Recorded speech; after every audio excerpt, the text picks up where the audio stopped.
ang Manila RTC Executive Judge Corolina Icasiano Sison laban sa retired Sergeant Orly Gutesa, Attorney Pete Siros Espera at maging kay Senador Rodante Marcoleta kaugnay ng kontrobersyal na affidavit.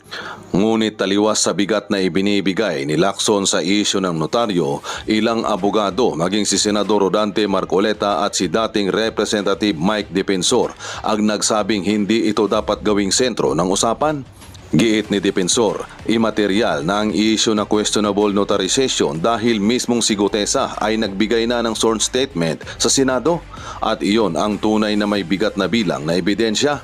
He verbalized what he said in the Senate, that's enough evidence. Yung issue sa notaryo, side issue na lang, ani ni Defensor sa panayam kay Pinky Web sa Billionaire News Channel.